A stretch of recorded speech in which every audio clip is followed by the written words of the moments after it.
She laughed, poured another glass, and whispered, "Why go out, when you're here?"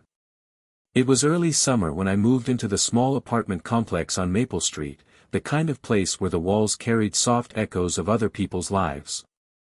From my balcony, I could see the faint shimmer of city lights in the distance and smell the faint sweetness of jasmine that drifted in at night.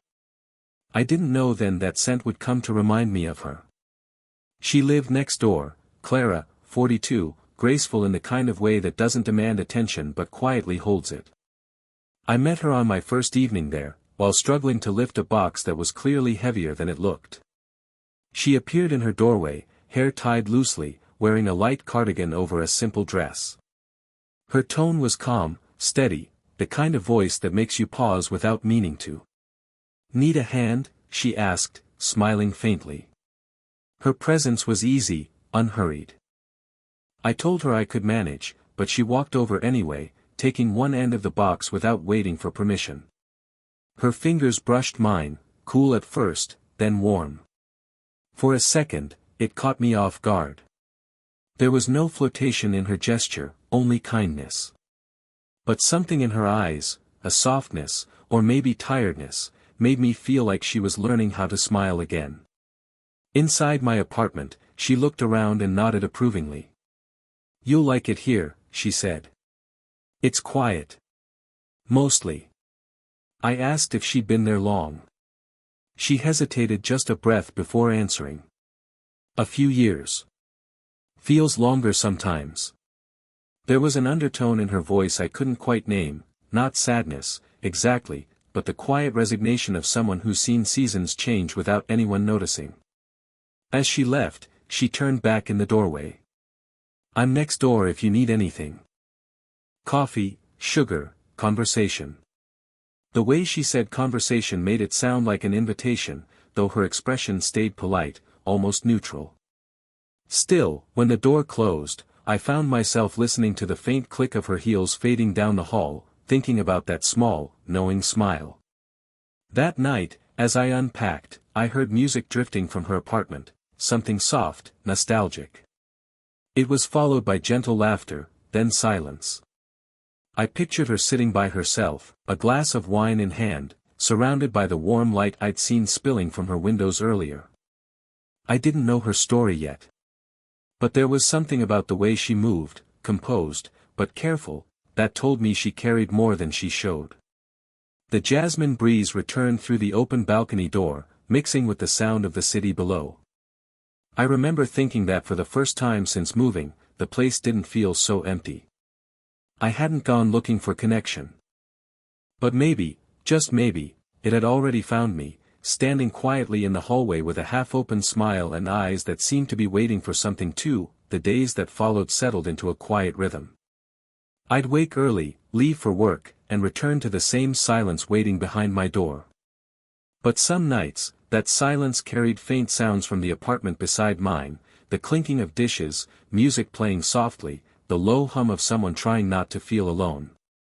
I didn't know why, but I started listening for it. It made the walls feel less empty. One evening, just as I was debating whether to cook or surrender to another instant meal, there was a knock. I opened the door to find Clara standing there, holding a steaming bowl covered with foil and a half-smile that seemed shyly uncertain. "I made too much pasta," she said. "And it feels rude to let a neighbor eat noodles out of a cup." Her tone was light, but there was something almost hopeful behind the humor. Inside her apartment, everything felt warm.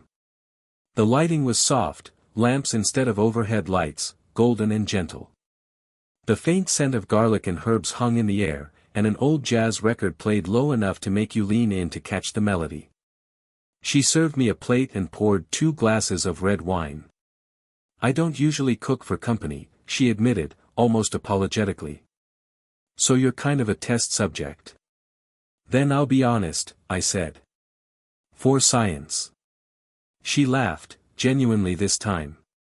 The sound filled the space in a way that made me forget how small the room was. We talked about small things first: work, weather, the strange charm of living somewhere that still smelled faintly of other people's lives. But conversation found its own rhythm, moving easily between us. She was easy to listen to, precise when she spoke, thoughtful in pauses. She teased me when I admitted I didn't know much about her favorite movies. "You're missing half of what makes life worth living," she said, leaning back with that amused glint in her eyes. "Good food, good music, and the kind of films that make you cry for no reason." Her words stayed with me. At one point, she reached across the table to pour me another glass. Our fingers brushed, lightly, unintentionally, but both of us paused.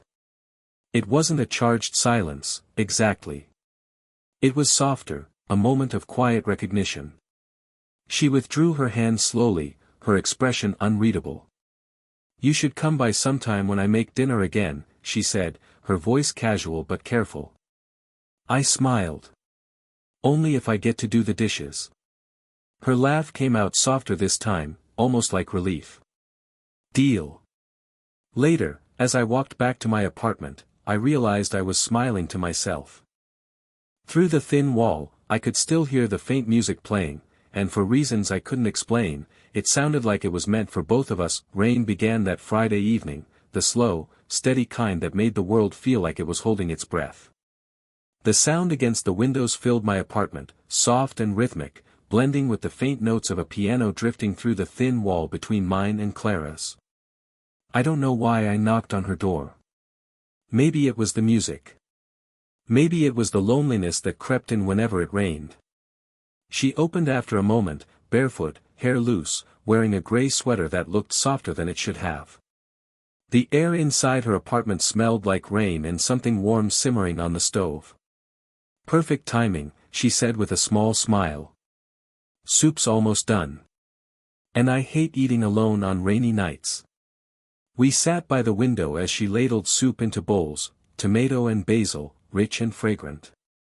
The city lights blurred through the raindrops on the glass, turning everything outside into watercolor. For a while, we just talked about the rain, how it made her nostalgic, how it reminded me of home. The conversation drifted, slower than usual, like neither of us wanted to break the calm. Then she went quiet. Her gaze slipped toward the small ceramic dish sitting on the counter, empty, but shaped like a heart. Her expression changed, almost imperceptibly. "That used to hold my wedding ring," she said suddenly. Her voice wasn't heavy, just real. Matter of fact, but with years folded into every word. I didn't say anything. I just listened.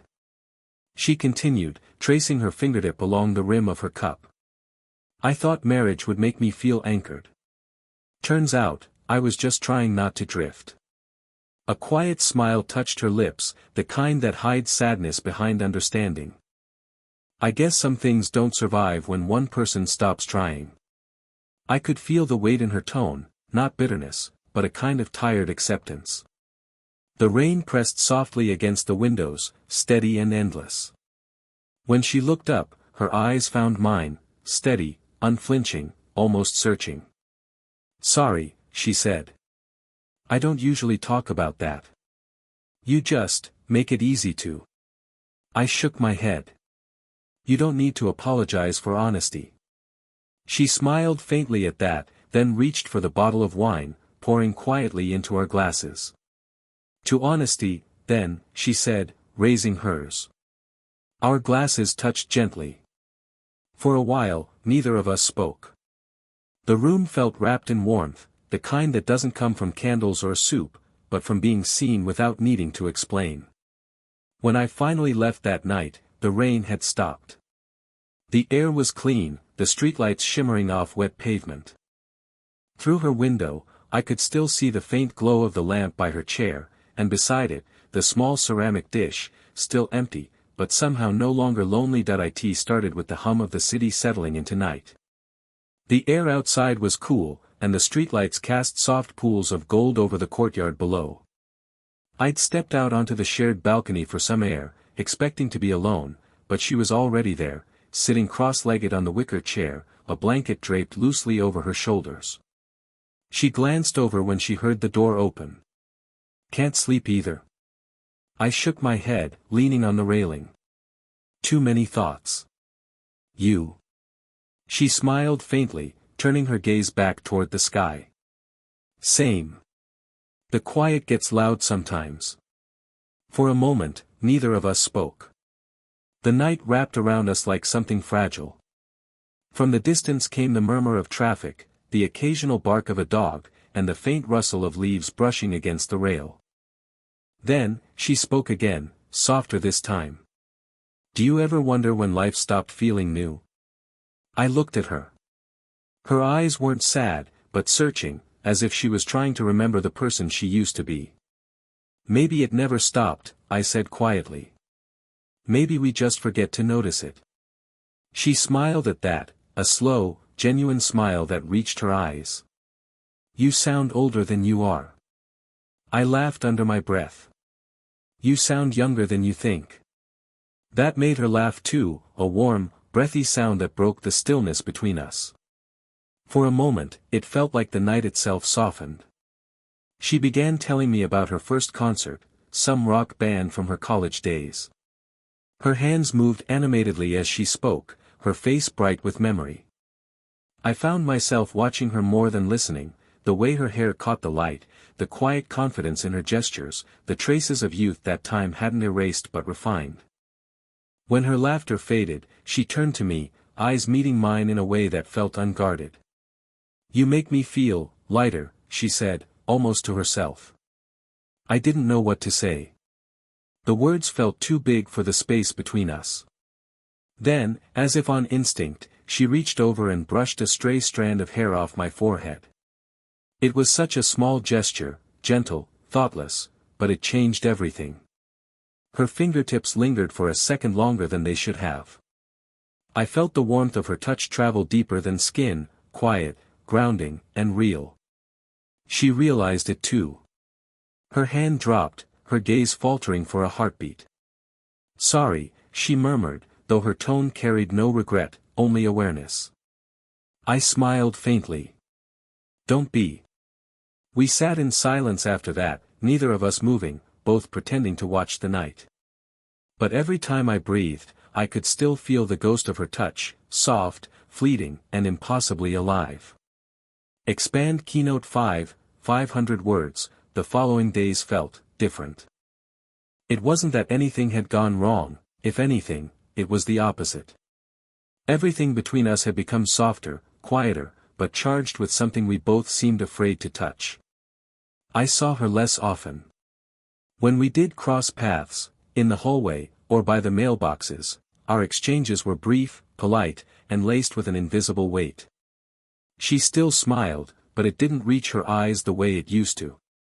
And every time I caught her gaze, she looked away a fraction of a second too early. It was like we had both agreed to pretend that nothing had shifted. One evening, I saw her balcony light flicker on. She was sitting there alone, wine glass in hand, looking out into the distance. I almost stepped outside, but stopped. Something in her stillness told me she needed space, and maybe, so did I. The days stretched into a quiet kind of ache. I'd hear her music through the wall again, slower now, sadder. I wondered if she listened for mine too. Finally, one night, I knocked on her door. It wasn't planned, I just couldn't stand the distance anymore. She opened it, her expression calm but guarded. She wore a soft cardigan over her nightdress, her hair loosely tied, eyes tired yet kind. I wasn't sure if I should bother you, I said. You're not, she replied, stepping aside to let me in. The warmth of her apartment hit me immediately, the faint scent of coffee and vanilla candles, the hum of the same old jazz playing low. We sat on the couch, side by side but not touching. The air felt thick with things unsaid. I've missed our talks, I admitted after a while. The nights feel quieter without them.